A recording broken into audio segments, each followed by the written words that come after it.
Now that we're here, let's call this meeting to order at 1:06. And first item on the agenda is the minutes. Rob, did you get a chance to look at the minutes? Or do you have any comments about them? It looks okay. Okay. I think I sent those to you, Matt, so you can put those up after the meeting's over. Yep, will do. All right, let's move on to the Public Works update. Ed, you're on mute.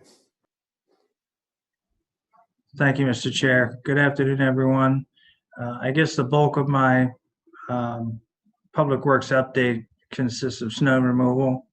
Over the past month or so, we've been going off and then on again with snow removal based on the weather, pre-salting, pre-treating, and then in between we're prepping our equipment, making sure things are running properly. So we haven't been able to get any further on any other borough items, working in playgrounds and other places because of the snow. Now that they're buried, it's making things more difficult. And as you mentioned, Mr. Bush, we hope for a few 50-degree days should warm things up nicely, and we can start spreading out and accomplishing other tasks. So have there been any significant challenges with the snow removal? I mean, it's much more this year than we've done in prior years. Not for us, no. I see it's an item of discussion for later. I didn't know if you wanted me to get into it now or wait until later.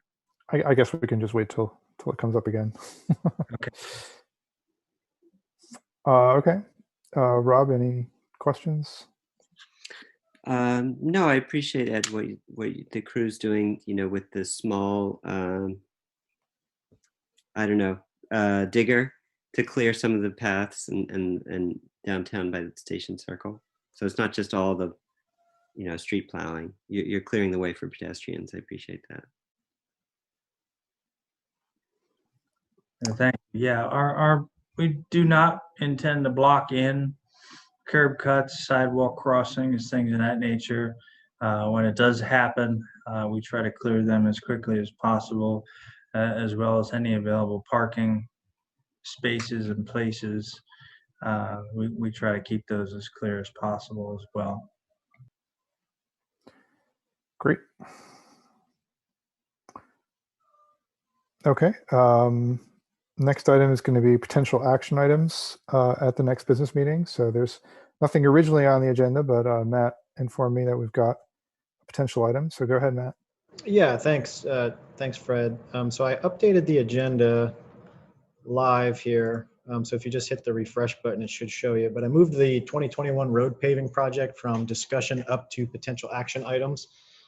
Eric and I had a flurry of emails here at about 12:30, 12:45 talking about how we can get this in front of council. And we're pretty confident that we'll be able to have something in front of council at the March 17th business meeting.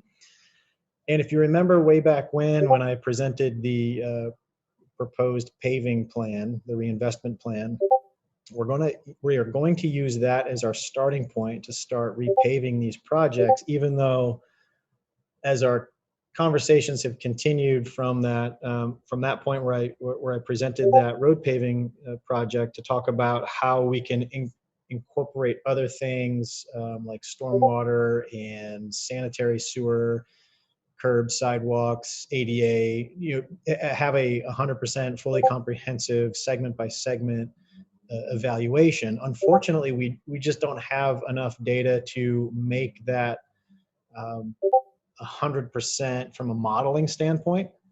However, through conversations through this committee, and I know with you, Fred, and other council members, that there is we don't want that to delay road paving for this year. So this year, we're still moving forward with the assessment of our stormwater and sewer infrastructure. Unfortunately, we just don't have that data to integrate into this model right now. We're not going to use that as a way to disrupt repaving efforts for 2021. So what we're doing for 2021 is we're going to go and identify that worst segment from the paving plan that I presented several months ago. we're going to start there. And what Eric and his crew has done is gone out and assessed everything that needs to be done along that corridor and have come up with an estimated cost. And it's thankfully it's it's under our $100,000 that we had budgeted. And so what that means is that we are going to then we're going to identify the next segment. And Eric and I will be working on identifying which segment that should be, and if there's any economies of scale that we can realize. If it's an extension of Dudley Avenue, there's going to be operational cost savings if it's a continuation of that segment versus if it's a segment across the borough. And if you don't mind, I'm going to share my screen here just to give you an idea of what I'm looking at. Hang on a minute.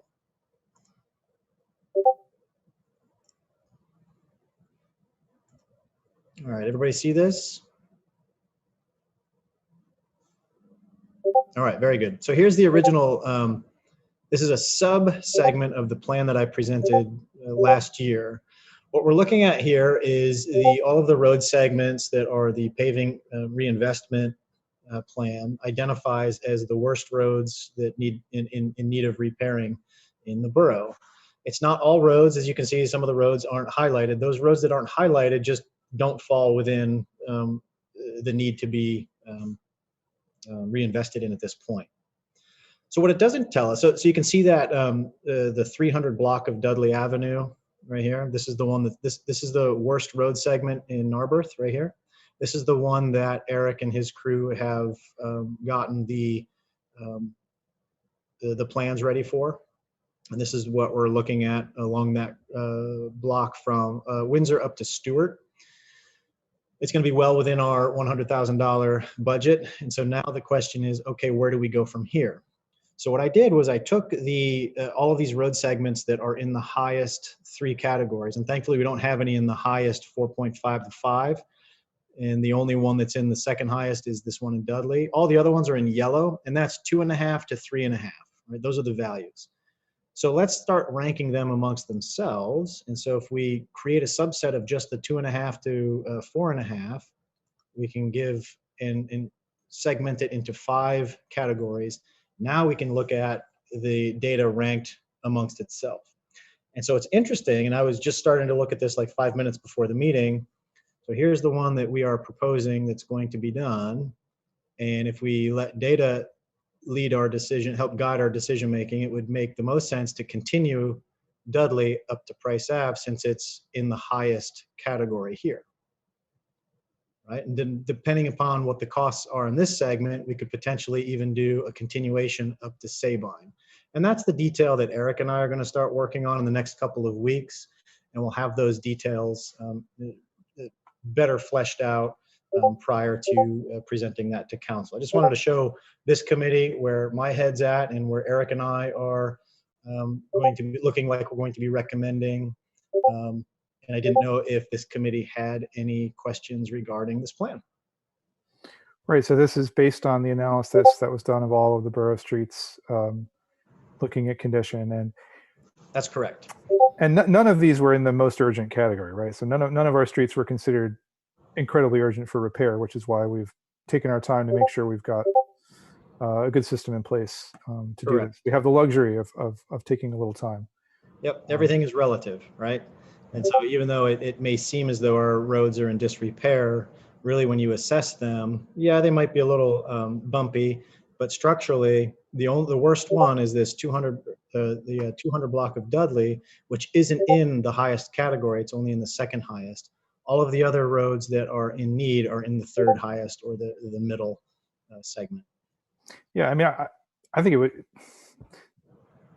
it makes total sense to continue along Dudley if that's that seems very intuitive a way to do things, especially since it's in the the objective criteria. Its score is very similar in terms of need. Yeah, so. And that's where my head is at too. I know, Eric, this is the first time you're probably putting eyes on this, but I think that I'm pretty confident in Eric's expertise in this, and I'm confident that he'll be able to get us in a position to get something that we can put it out to bid, and we'll see how favorable the bidding environment is in 2021. So I know that, part of the reason why, so we're hoping to do a systematic survey of the sewer and stormwater pipes, but that's going to, that will happen later. So we need to, in order to do paving this year, we have to proceed before the systematic survey is done. Are we still going to look at just this area that we're paving? For sewer and stormwater? Mm-hmm. Yes, and so Eric has also recommended that we scope both the sewer and stormwater while we are there and videotape it and make sure that there aren't any issues along this segment prior to paving. Okay, so that's going to be part of the recommendation for. Yeah, there's process. separate money available for that. That's separate from the road paving. We have money budgeted in our sewer and solid waste, our sewer, not solid waste, our sewer budget that could fund routine maintenance things. Okay, great. And then we're also looking at, you said pedestrian and curb cuts and whatnot on this stretch as we're proceeding. Yeah, mostly ADA ramps and Okay. making sure that they are compliant. And I believe, Eric, correct me if I'm wrong, on the proposal that you had for the 200 block, there were 2 ADA ramps that were included? Dudley between Windsor and Stewart had 3 ramps that would be upgraded to the current standard. And those are the borough's responsibility, the ramps at the corner, or are they the landowner's responsibility in some way? Technically, they are the property owner's responsibility, but past practice has been, and it's also shared amongst many communities, since they are relatively on the expensive side.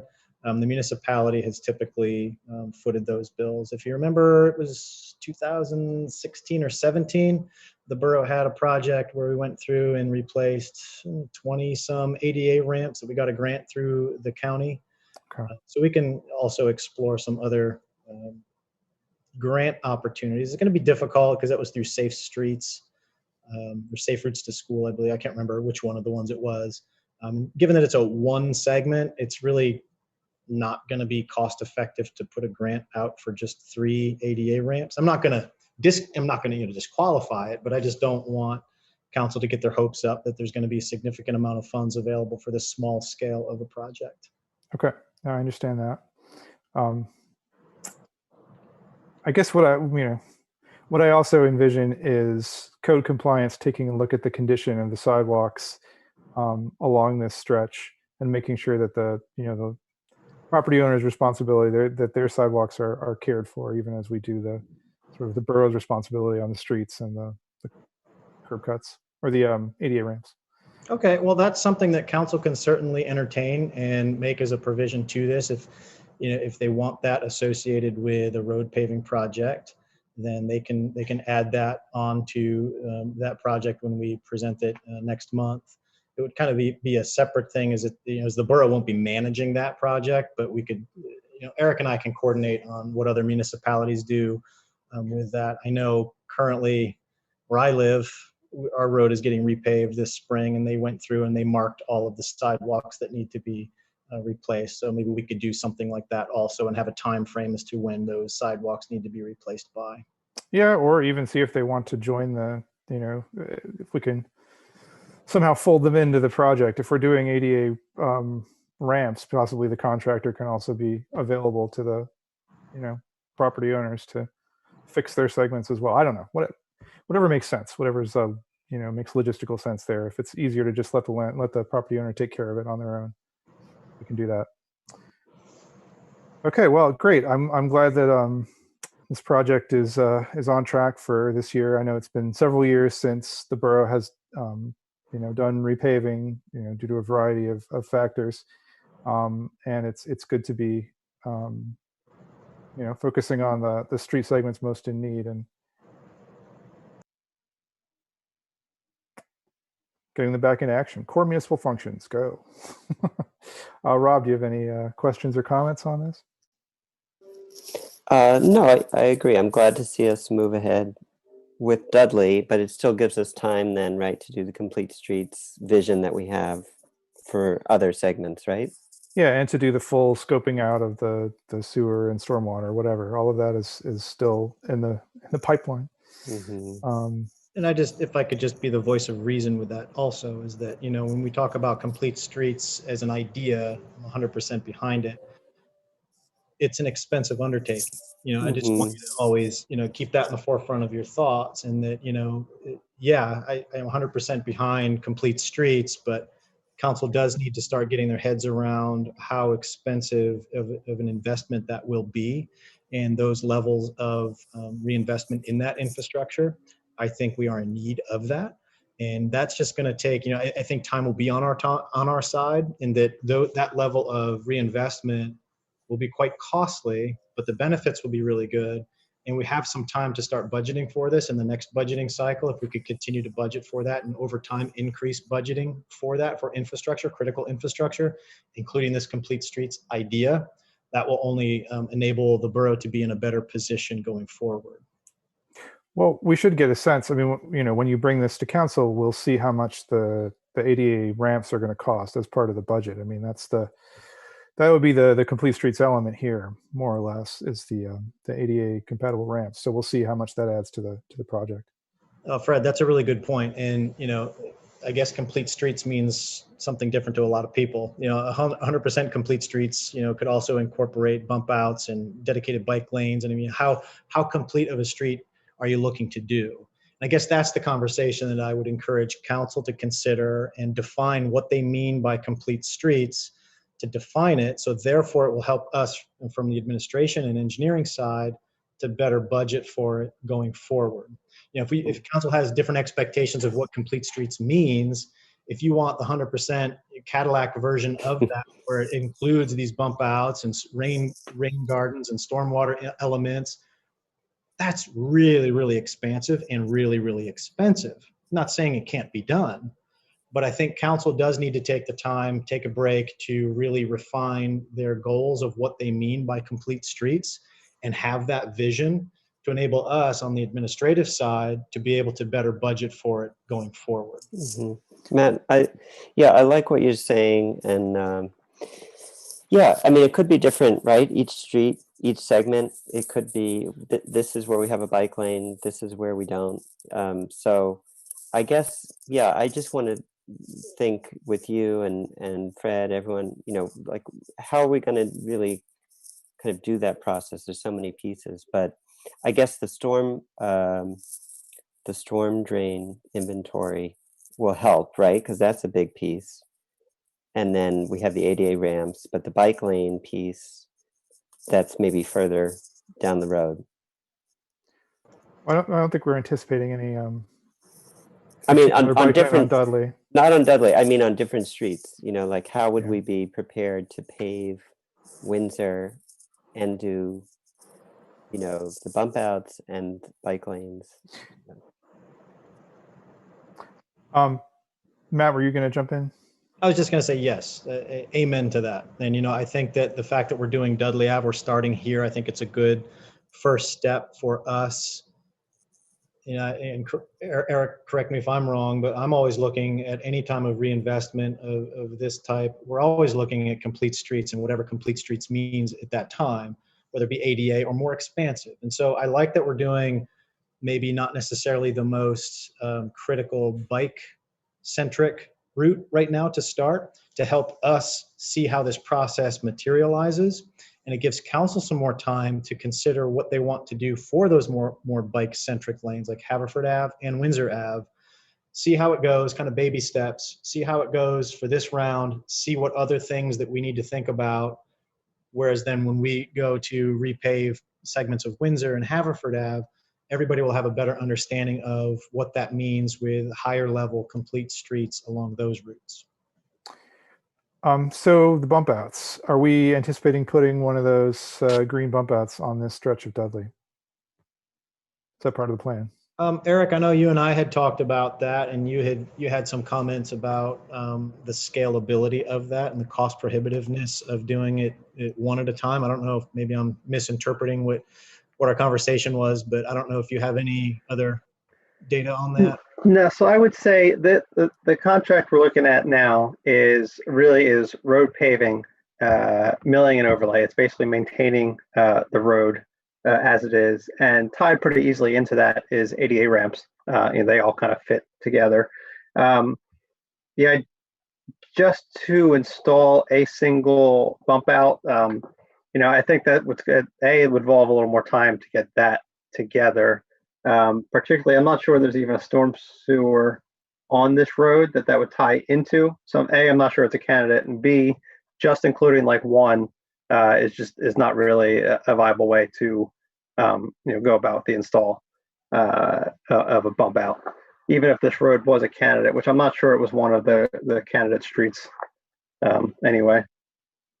All right. Well, totally. Obviously we can leave it out if it's not suitable because it doesn't have a storm sewer. But I mean, my impression was that we were thinking about doing one of these as a test to see if it, how it worked out, rather than putting a large number into place at once. So maybe that was a discussion I had with Sean. And maybe, and if that's not, I mean, that's something that is doable. I don't know that it's part of this particular contract that you'd be doing that in. This is a kind of more of a liquid fuels based maintenance of the roadway. All right. And along those lines, I think if council is interested in exploring the viability of bump outs, I think there are more temporary applications that can be applied that are more cost effective, that gives you the effect of what a bump out would do. Temporary meaning they're not fully constructed, you're not removing earth, you're not, the engineering costs are minimal. If council's interested in doing that, that's something that they could explore in the near term. But again, I would just caution council to do things piecemeal like this and consider what that means for the entire corridor, not just, hey, let's put a bump out at this location. Well, if we put a bump out at this location, what does it do to the entire length of that route? I encourage council to think more expansively in what that means as a holistic approach. There's that word again I like to use, holistic, the holistic approach to transportation, and that it's not just what you do at one location, it's what you do at one location and how it affects traffic patterns in the surrounding streets. It's a lot to think about, and I keep saying these in a positive light, and that there are a lot of good options out there, and that council has a lot of opportunity to to employ some of these ideas. But again, encourage you to think more holistically, more expansive, and what that means for the future in both traffic volumes as well as budgeting for reinvestment. Well, Matt, I mean, we're currently on the hook with the state to build a ton of these bump outs, right? I mean, that's in our PRP that we've submitted to the state. So I agree with you that it's a big thing to think about. But how would you recommend that we approach this then? I mean, if we're not going to try it out like one at a time and see how it works, how do we plan this out? Yeah, good questions. And the answer is that I don't really know what the 100% plan is. You're talking about stormwater management, and yes, deploying one of these things will have an effect, but not the same effect as deploying an entire network of them. To Eric's point, I don't know if this was one of the locations that was identified, and I have to look that up on the stormwater system. They're major construction projects. And that was what Eric and I's hesitation was, and that, this is a significant investment that's not budgeted 100% quite yet. And we just want to be careful that, I don't want to invest taxpayer dollars into something that is not fully baked. Fully baked meaning, okay, we've got this idea that we need to do that's a requirement for our stormwater management, but not fully baked, and that we don't have construction details and costs associated with actually constructing these things. And that's the part that I think is giving Eric and Eric, please interrupt me and tell me I'm wrong, but that's given Eric pause, because these are significant construction projects. It's not just, hey, we're going to put in a bump out, isn't this great? It's significant earth moving, significant investment. We just want to make sure we are making a sound investment. I'm not saying to put this off for 5 years. I'm just saying this year, in the universe of things going on administratively, in the universe of things going on infrastructure wise, council needs to continue to have this conversation, but I'm just not at a point to recommend that we actually invest in one of these things this year. I think it would be more sound to get those construction details, to work it out, get everybody's heads around what it actually looks like, how it operates, have Eric lead that discussion with the idea that we start investing in that level of infrastructure in 2022. I would, my recommendation, the first step towards that is the inventorying of the storm sewer. So we know where, I think that is step one before we would proceed with the installation of any infrastructure in the borough. Okay. And All right. that's, I mean, I just worry that we're going to get toward the end of the, of this 5-year process, and we're going to say, oh my God, we've got to put in 20 bump outs. What are we going to do? So it sounds like we're not ready. So I'm hearing that from both of you. But I'd like to see a more developed proposal. And if it's for 2022, that's fine. But I think letting it slip beyond that is I mean, these projects take time. I get it, but we need to start them going as well to to make sure that we finish within the state mandated timeline. So, and I share your concern, Matt, about budgeting. I mean, we have not currently budgeted in our capital plan for the any of the projects in the PRP, I believe. And I brought this up with Sean, and he was of the opinion that, since he was of the opinion that we needed to install one of these to get a sense of how much they're going to cost before we could budget for them, right? That we needed to try this out. So maybe that's where I'm getting this idea that we need to do one, is because that was, I believe, Sean's opinion, was that we need to do one of these projects and then we'll know more about how to budget for it. So if there's a way around that, if we can budget without actually having done one, I mean, we can proceed. But right now, I agree with you. It's not in the budget. It should be. It's a big unfunded mandate for us, and it's something to consider over the next few years, because it's millions of dollars of changes. Yep. And it's, the missing link, as Eric pointed out, is that we need to complete that assessment. And Okay. that's the next step. That's the missing link between what's in the PRP and what is being required in real world construction. We need that assessment, because right now we don't have enough data to make any good make any good decisions about where that investment should go. Kind of like the idea of the pavement plan that I just showed you. We don't have Okay. that level of detail that would help guide us to reinvest and identify where that one should go. That can be completed this year, that assessment. It's in the budget this year. It should be completed this year. Once we have that in-house, then we would be in a position over the winter and early spring next year to work out what those engineering details will be based upon that assessment, and then identify, and through Eric's expertise, help us budget of what those costs will be. Okay. So Eric, we're budgeted for this year, the inventory this year. Are we going to be able to do this year? I believe so, and I believe we are ready to prepare it, to start it. We just kind of need to go ahead to do that. Okay, you're ready to start it. I think it involves, so it's kind of the way it's developed, it's kind of a collaborative effort. So it was, we as Pannoni are able to create the application, and that's going to allow for the gathering of the data. And then there was a certain amount of borough resources that would be collecting of the data. So we can get it started, and then it would be a process that would be probably occurring over a few months to collect and gather all the data. All right. So Matt or Ed, when is the borough going to be ready to do its part of this? When should we be So this project, authorizing this? yeah, this project that Eric is describing, the collaboration is that the collaboration is going to come on the data collection side of things, where Public Works crew members will be out actually working alongside and learning how to collect data. That's where the cost savings is coming in, and that we'll be able to utilize Public Works staff. We can't do it now, given that feels like we've been working for 2 months removing snow. So everybody's been a little distracted with snow removal these days, but hopefully, with these 50-degree weather days coming up in the springtime, we'll have the staffing ability to do that.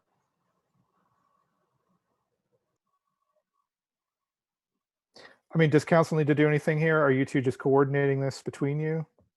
Yeah, this is nothing that council needs to be involved in. It's already included in the budget. This is just a staff coordination between Pannoni and the borough at this time. Okay. All right. So what I'm hearing is inventory this year, more detailed planning next year. Okay. More detail, I would say, assessment isn't going to take relatively that long, a couple months.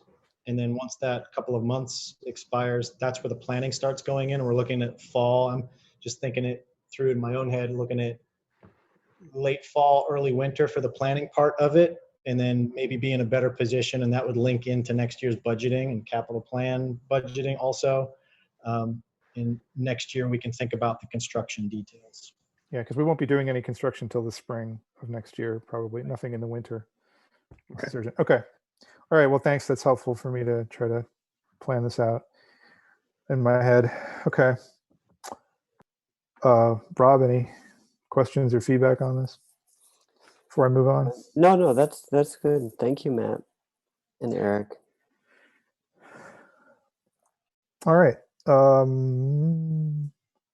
Okay, so getting back to it, so I think we're still clear. This is all about the discussion of the potential Dudley Road repaving, which sounds like it's going to be narrowly focused on the road and the ADA ramps. That's what we're going to see for the meeting, the proposal. And you're going to have a sense also of whether you can expand it to other blocks by the meeting. Okay. Yes. Yeah. So we'll have like the full scope of the project, and it'll be primarily confined to milling the road and ADA ramps. Okay. Information items for discussion. So going back to a snow removal, I know there's been some resident concerns about their cars getting ticketed. They're not being able to park anywhere because there's big mounds of snow on their streets and they don't know where to go to park. And the snow plows are pushing up big mounds on their streets. And why can't the borough use trucks and haul it to the parks? So I don't know how much you've been following these social media concerns, Ed, but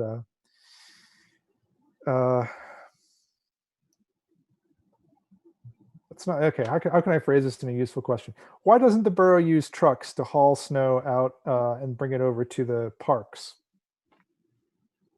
The quick answer to that is yes, we do. We typically move it. That switches post-storm, though. We typically don't haul any snow or move it from our, temporary storage locations until after a snow event. But in that post-event, that is part of our cleanup. That's what we're going to be doing this week. We've done it the last several storms, and we've placed it along the Amtrak tracks adjacent to the baseball field. Oh, okay, I didn't know we were still doing that. Okay, so there's one answer to one of these concerns. But not every street is a candidate for that. If the vehicles in the no parking zones haven't moved, or if they're too tightly parked together, we have limitations on how close we can get to personal property with our equipment to do that kind of hauling routine. Have we been issuing a lot of tickets have we had a lot of problems with cars in no parking zones?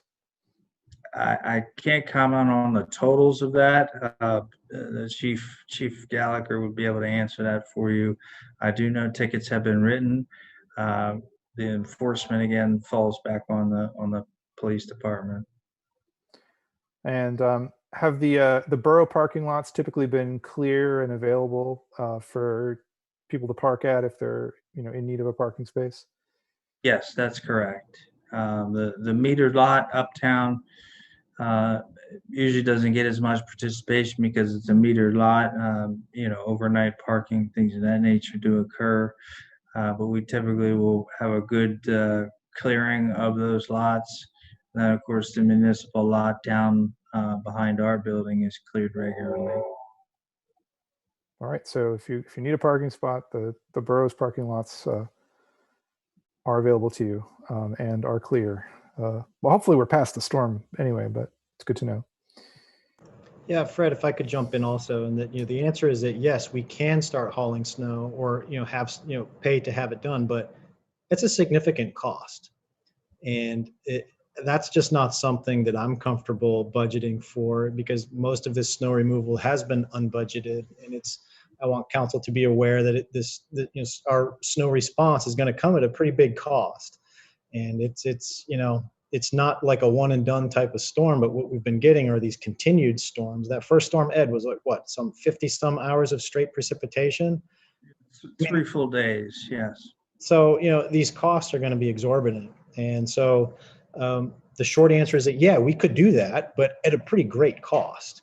And so we're always caught in this situation where we're always trying to maximize the efficiencies of public dollars in responding to making sure that emergency access in our downtown areas are the focal point. And that's pretty much the limitations of our crew. And that you're looking at their entire work week for that level. And if we're talking about going in and doing individual streets, that would be a subcontract, and that's going to be a lot of money. Yeah, I don't want to recommend that we're routinely using trucks to move snow around. That does seem highly inefficient to me in general. I think that the main focus should be the plows and the salting and, the preventive work that we need to do to keep the main roads flowing. I mean, I see these concerns, so I feel like we ought to air them and figure out why things are that way.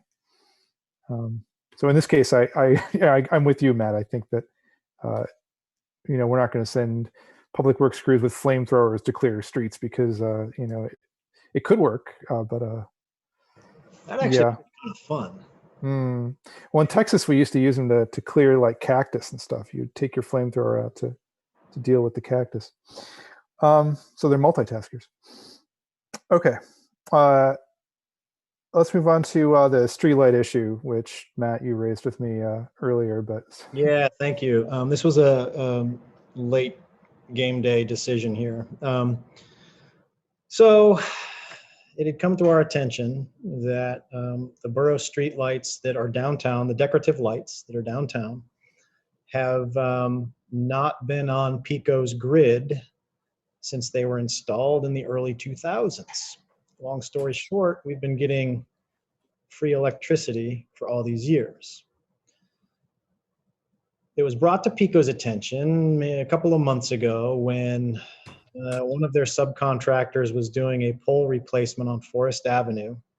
If you walk up Forest Avenue, the culprit is just outside of Danny's Guitar Shop. You'll see the new pole and the old pole. The contractor came through and made all the switches from the old pole to the new pole, and they found a connection from PECO's line into a conduit going underground that was feeding the borough lights. So the contractor called up PECO and was like, hey, this is not on any of our on our plans. What's this about? And PECO's like, I don't know what that's about. And so they were like, don't reconnect it.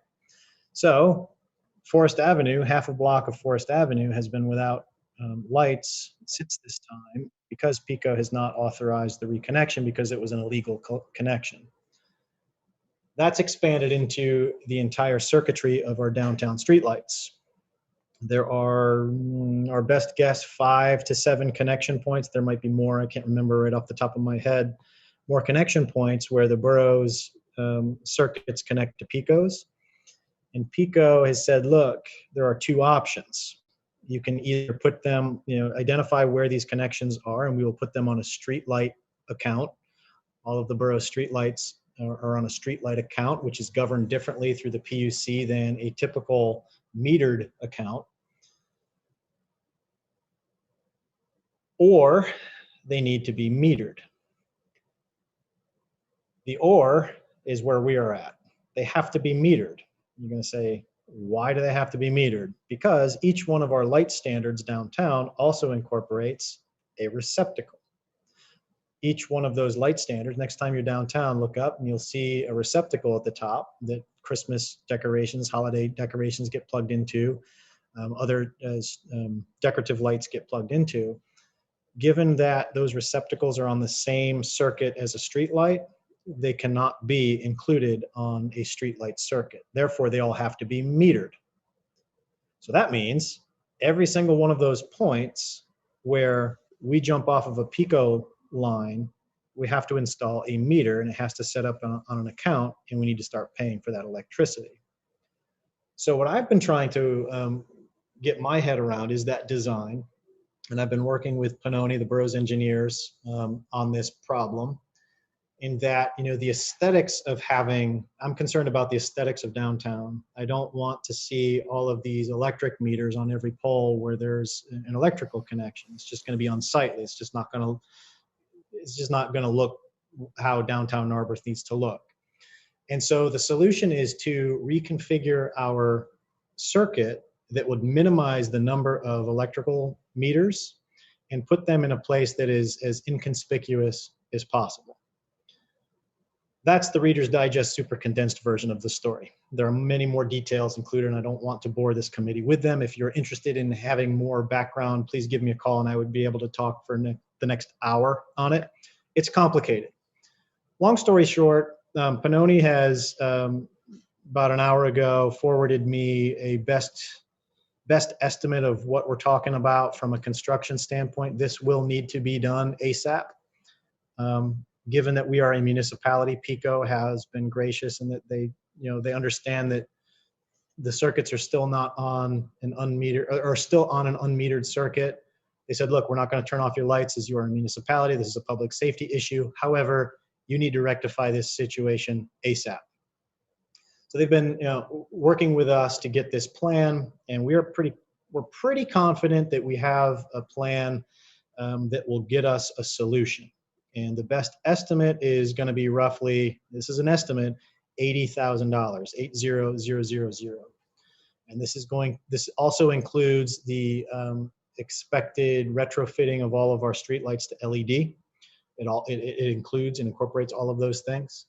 And it minimizes the impact to our downtown, and that we are going to utilize existing infrastructure, minimizing the street opening, minimize the disruption, minimize the cost of running copper. If you know the cost of copper and wire, it's relatively expensive these days, has been for several years. And the gauge of wire that you have to use for this application is on the higher end gauge.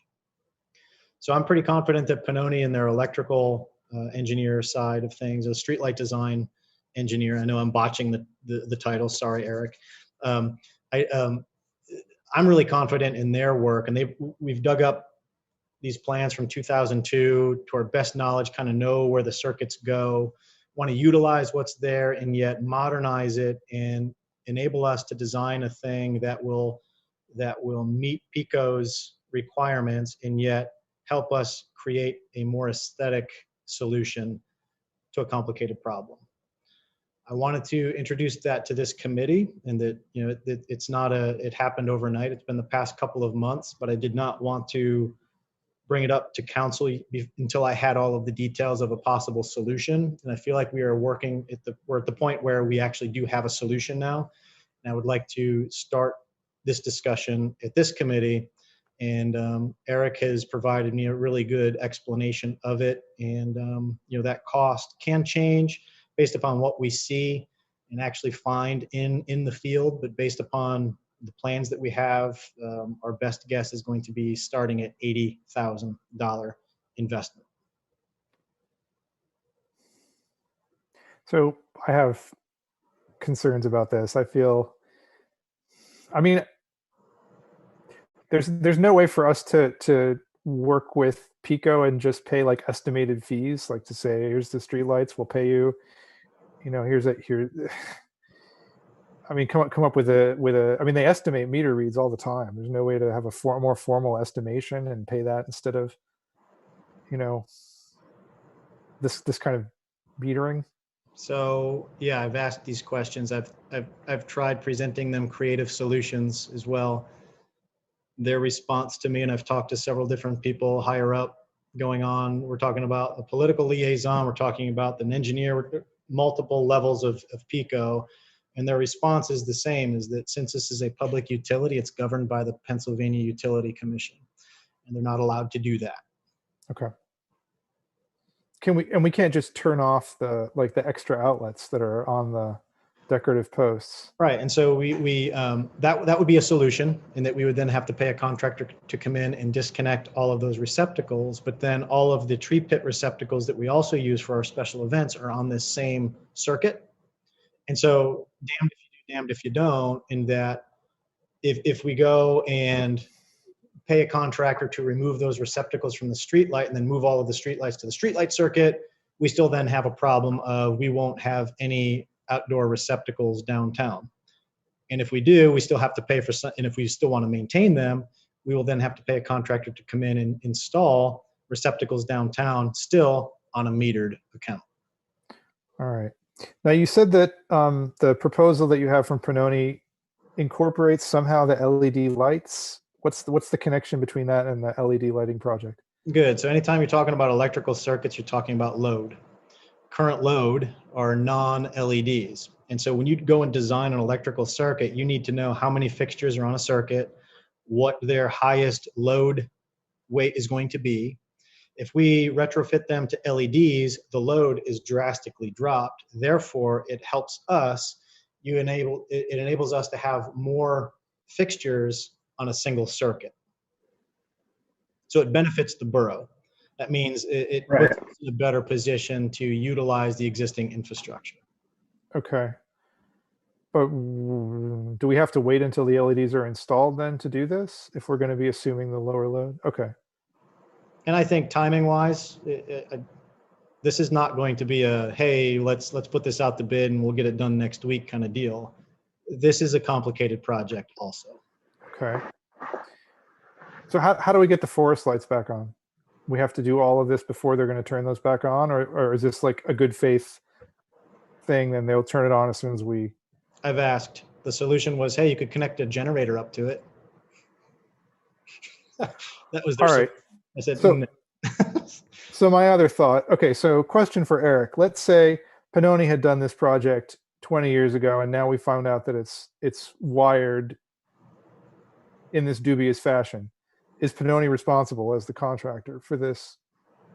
So I actually don't know enough about, I know there was a streetscape plan along Haverford I mean, I don't Avenue. want to say Yeah. want to say that Pannoni did it or didn't do it. Yeah. I'm saying that if you'd done this project, would you expect to be responsible down the line? You know. I honestly, personally, I do not know enough on how or what the wiring is or what was done at that point. If we knew, if you know it is part of a metered circuit, then that I would assume it would have been designed that way. But I do not know how we got to the connections that they have in the borough or in the downtown district now. And this could, let me jump in here. This could be an issue for the borough solicitor also. I don't know what the statutes of limitations are for these types of construction projects. I don't know. Somebody must have known how that they connected it. Somebody at PICO must have known that this was how it was connected. I find it hard to believe in my mind that PICO would have allowed somebody to connect to their system and not known about it. I just don't know. That was in 2002, long before my tenure here. And so, you know, I don't see many good solutions coming out of this. And my approach is to get an expected investment cost, and therefore we can start having a conversation with PICO to explore other grant opportunities to help us pay for this sort of thing. I don't know what, and I'm just saying that is the next step in my thought process of it. I can't go and see if there are alternative modes of funding for us for this level of infrastructure investment without knowing how much it's going to cost. I just got that about an hour ago. So that will enable me to then explore it with our state representatives, our other elected officials to see if there's other grant monies available for us, and even through PICO to help us correct this issue. Well, that would be nice. That would be a good thought. After hearing the 80,000 figure, you know, that would be good. I think you're gonna have to go digging through some of the old documents and find out who the contractor was, because to me this looks like a clear failure of the contractor. You know, and I don't know either, but it seems like if we're discovering it later, we still should have the opportunity to pursue the contractor for it. So check with John and see if he thinks the statute has expired. But if it hasn't, I think we're gonna have to go through the records. So We have been for the past 5 years, and just saying, don't get your hopes up. don't we have a? But I mean, it should be in the schedule of bills, even, right? I mean, this was a 2002 project. All right, you know it better than I do, but Yeah. Anything pre-2016, good luck. Okay. Nonetheless,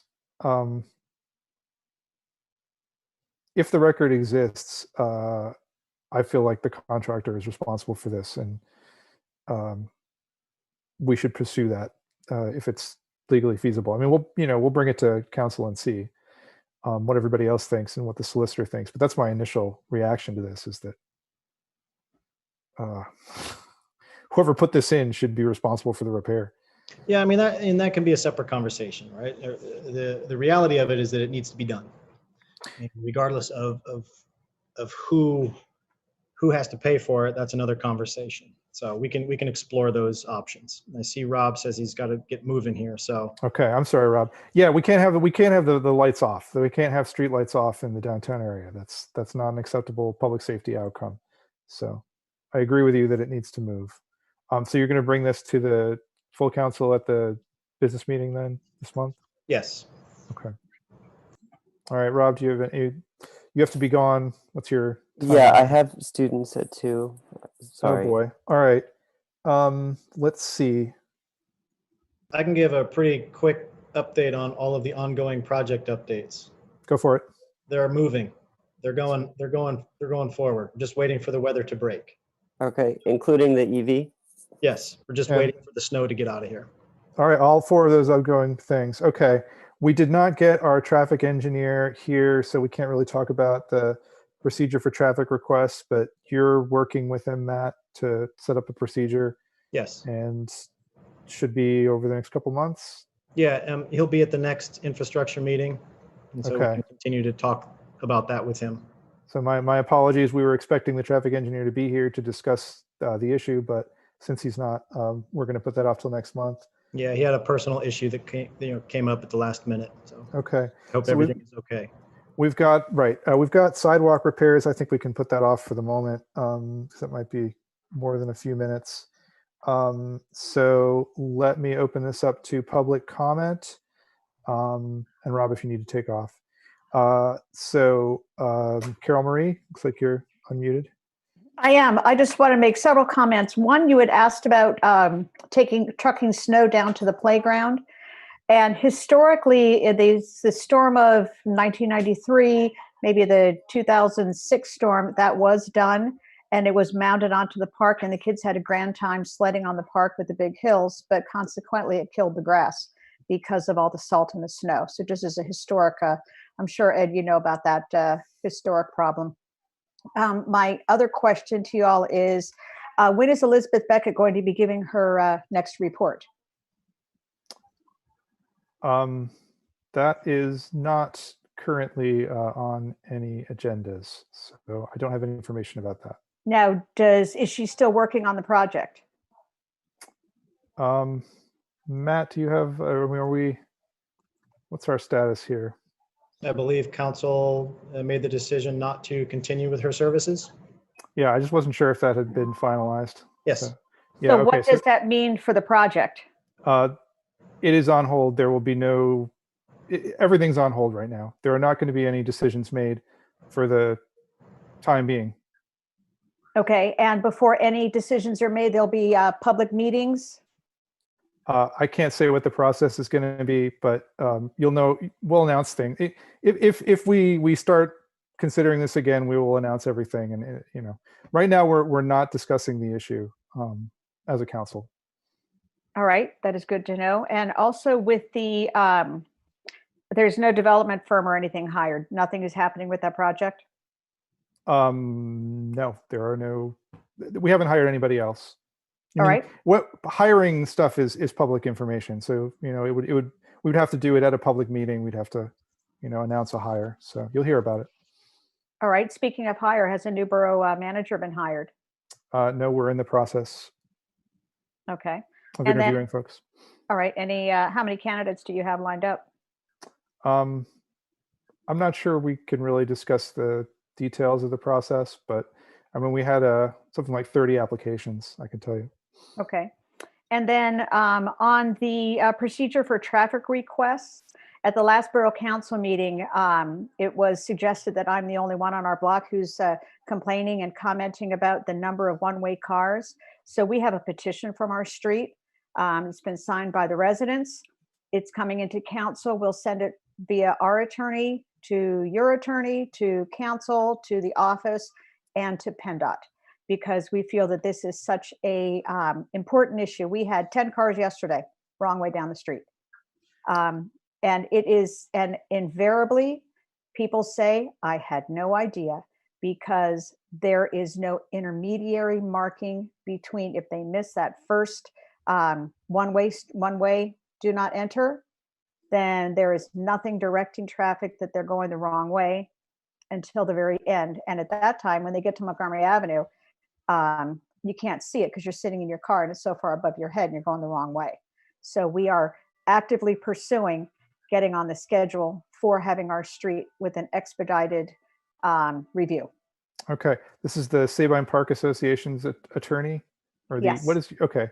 Sabine Coalition. Sabine Coalition's attorney, right? Yes, Okay. he is in. Yeah. He's working with us on multiple projects. All right, and I am aware that other folks have been, raising the same issue, so that I understand that. Okay, I look forward to seeing that.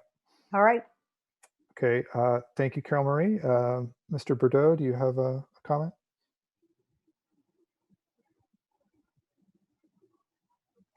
Okay, it appears not. So thanks, everybody. And I'm going to call the meeting adjourned.